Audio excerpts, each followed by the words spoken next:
Assalamualaikum warahmatullahi wabarakatuh. Selamat pagi Bapak dan Ibu guru hebat. Saya Nilawati, guru SD 56 1 Desa Aro. Saya adalah CGP Angkatan 11 Kabupaten Batanghari. Hari ini saya akan melakukan kegiatan pra-observasi untuk melengkapi tugas modul 2.3 untuk melakukan pra-observasi bersama teman sejawat. Hari ini saya akan melakukan pra-observasi bersama rekan saya, Ibu Lola Yelpa. Bagaimana Ibu, sudah bisa kita melakukan pra-observasi hari ini? Ya, baik Bu. Untuk pra-observasi ini kita tujuannya nanti agar ketika Ibu melakukan observasi di kelas, Ibu Lola sudah siap dan sudah percaya diri untuk kegiatan observasi yang akan lakukan di kelas. Begini Bu Lola, terkait kegiatan pra-observasi ini ada beberapa hal yang ingin saya tanyakan untuk kegiatan observasi yang akan Ibu lakukan. Nah, untuk pertanyaan yang pertama mungkin ini terkait tentang tujuan pembelajaran yang akan Ibu lakukan nanti ketika observasi. Apa kira-kira tujuan pembelajaran yang akan Ibu lakukan? Mungkin tujuan pembelajaran yang akan saya lakukan ketika observasi nanti yang pertama yaitu peserta didik dapat menyebutkan rangka dan fungsinya dengan benar. Kemudian peserta didik dapat menjelaskan ada beberapa jenis tulang yang menyusun rangka tubuh manusia. Dan yang ketiga yaitu peserta didik dapat mendemonstrasikan bagaimana rangka menjalankan fungsinya. Itu. Iya. Jadi di sini kalau saya lihat itu Ibu mau mempelajari tentang rangka dan fungsi tulang manusia gitu ya Bu ya. Jadi dari materi yang akan Ibu lakukan pada observasi nanti, kira-kira area pengembangan untuk materi ini kira-kira di mananya Bu untuk area pengembangannya? Ya, mungkin area pengembangannya nanti saya menekankan kepada keterampilan peserta didik dan menekankan juga kepada kreativitas peserta didik dalam menganalisis fungsi dan rangka tubuh manusia.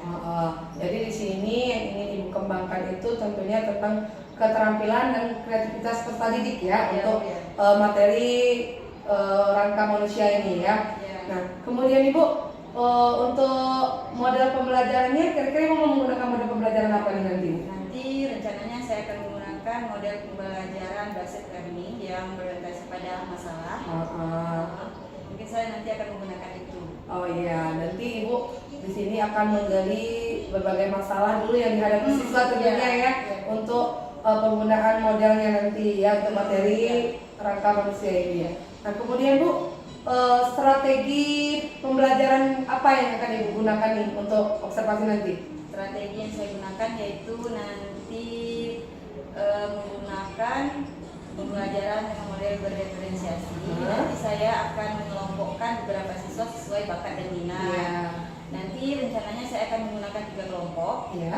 Nah, sebelum saya membentuk kelompok, nanti saya akan menanyakan dulu kepada siswa. Misalnya nih dalam pembelajaran kelompok saya nanti ada yang membuat puzzle, ada yang membuat rangka manusia, dan yang ketiga membuat peta konsep. Nah, sebelum saya membuat kelompok, saya akan bertanya dulu kepada peserta didik. Misalnya siapa yang suka membuat puzzle, nanti ada beberapa siswa yang menunjuk tangan misalnya kan.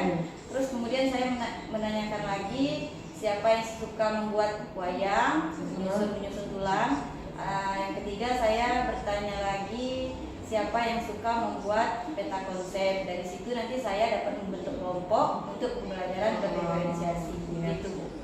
Jadi untuk pembelajaran berdiferensiasi ini nanti Ibu akan membagi siswanya itu berdasarkan minat dan bakatnya ya. Kemudian siswa sendirilah yang menentukan di mana mereka akan bekerja, apa yang akan mereka hasilkan. Kalau saya lihat ini di sini banyak produk-produk yang akan dihasilkan oleh siswa nantinya tentunya ya Bu ya. Baik Ibu, kemudian penilaian dan evaluasinya ini kira-kira bagaimana nih yang akan Ibu lakukan untuk proses pembelajaran nanti? Tentunya saya menggunakan penilaian tes tertulis Bu, sama penilaian sikap peserta didik. Nanti berarti Ibu melakukan penilaian tertulis ya untuk mengetahui kemampuan belajar siswa tadi ya. Kemudian juga melakukan observasi penilaian sikap untuk mengetahui bagaimana sih kerja kelompok mereka di dalam kelompok itu tentunya ya.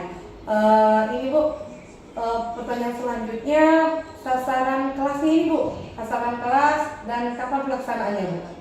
Nanti saya, karena saya wali kelas 6, tentunya kita mengajar di kelas 6. Observasinya akan dilakukan di kelas 6.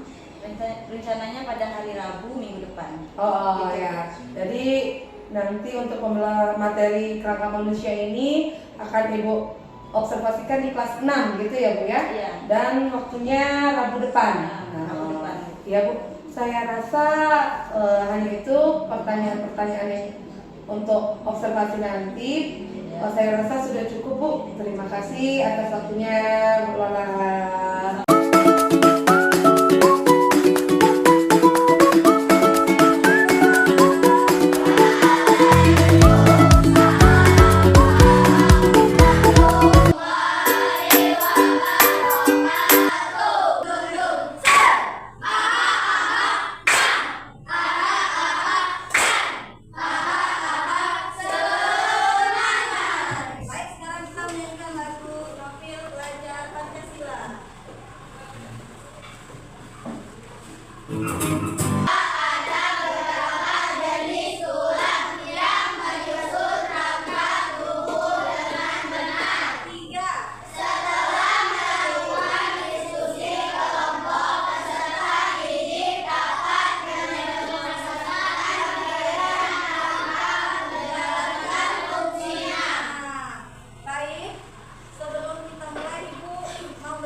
Assalamualaikum warahmatullahi wabarakatuh.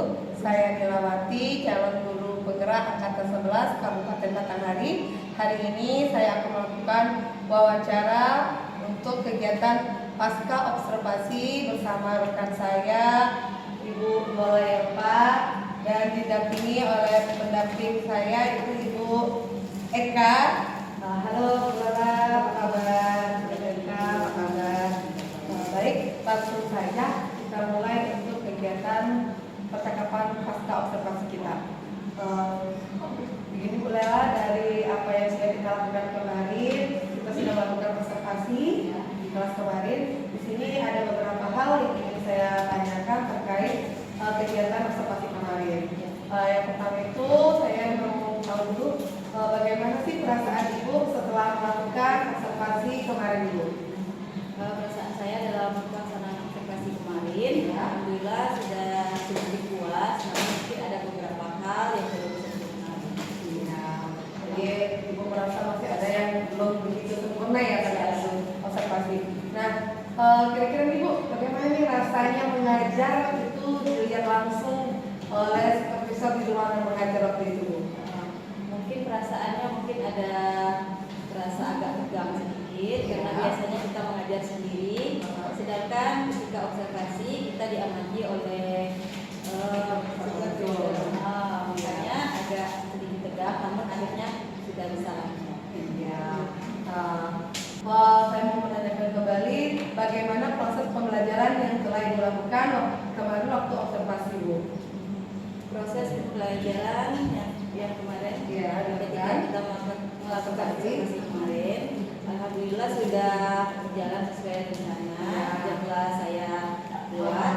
Kemudian saya sudah menyampaikan tujuan pembelajaran kemudian ketika proses pembelajaran kelompok, anak sudah sesuai dengan bakat dan minatnya yang diberi oleh masing-masing peserta didik. Nah, mungkin bisa. Oh gitu. Kemudian Bu, apakah model pembelajaran yang Ibu buat kemarin sudah terlaksana? Sudah, kemarin saya melaksanakan model pembelajaran dengan proses pembelajaran PBL. Kemudian sudah terlaksana dengan sintak-sintak yang telah saya buat, dan anak-anak sudah mengikutinya dengan baik. Ya, kemarin Ibu sudah melakukan pembelajarannya ya, dan yang saya lihat waktu itu Ibu sudah menjalankan dan sintak-sintaknya juga sudah terlihat.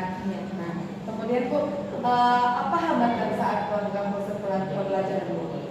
Mungkin hambatan yang telah saya temukan ketika proses observasi kemarin, mungkin di persiapan ketika kita sebelum melaksanakan proses pembelajaran, mungkin agak terlalu lama di persiapan, misalnya menyiapkan proyektor, kemudian materi-materi yang akan disampaikan itu kan ada di laptop semuanya, jadi itu agak terhambat, agak lama. Oh iya.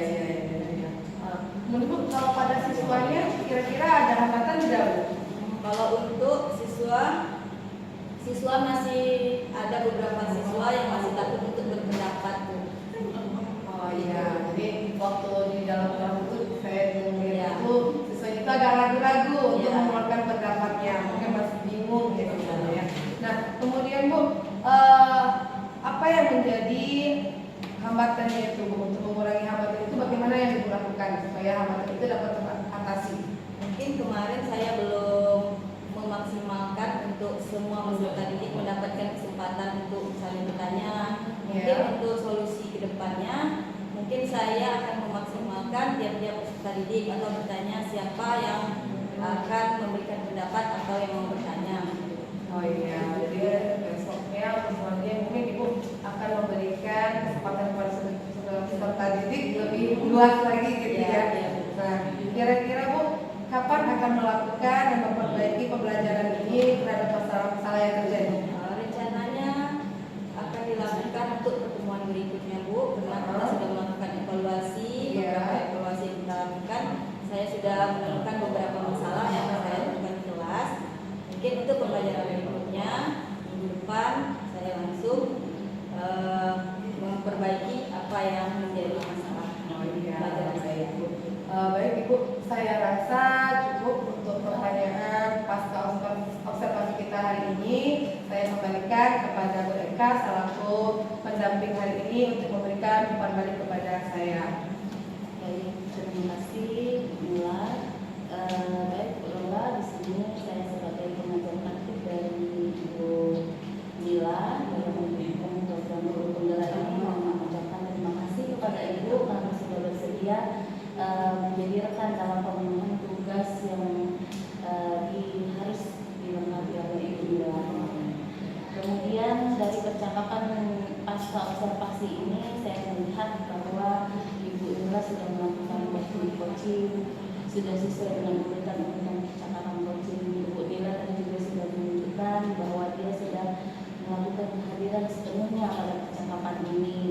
Kemudian Ibu Mila juga sudah menyampaikan pertanyaan-pertanyaan berbobot sehingga Ibu Lola bisa berefleksi kembali dengan kegiatan observasi yang sudah dilakukan sebelumnya. Tadi juga saya sudah mendengar bahwa di sini Ibu Mila menyampaikan komitmen dan Ibu Mila sudah membuat komitmennya bahwa akan berbagi pembelajaran ini ke depannya. Semoga apa yang menjadi komitmen itu dapat terwujud ya Bu, dan belajar di kelas kita lebih baik karena dengan adanya kegiatan supervisi di kelas bersama rekan sejawat. Semoga kedepannya Ibu Mila juga semakin sukses terus berlatih untuk melakukan kegiatan supervisi ini karena tentu ini tujuannya baik untuk Ibu Mila dan rekannya di sekolah beserta di sini. Mungkin itu saja umpan balik dari saya. Terima kasih. Saya sekali lagi saya ucapkan kepada Ibu Lola. Terima kasih kepada Ibu Mila. Sukses selalu berjalan. Saya juga terima kasih untuk Ibu pendamping, Bu Eka, dan rekan saya Ibu Lola telah menyelesaikan, membantu saya menyelesaikan percakapan pasca observasi pada hari ini. Terima kasih Bu, terima kasih.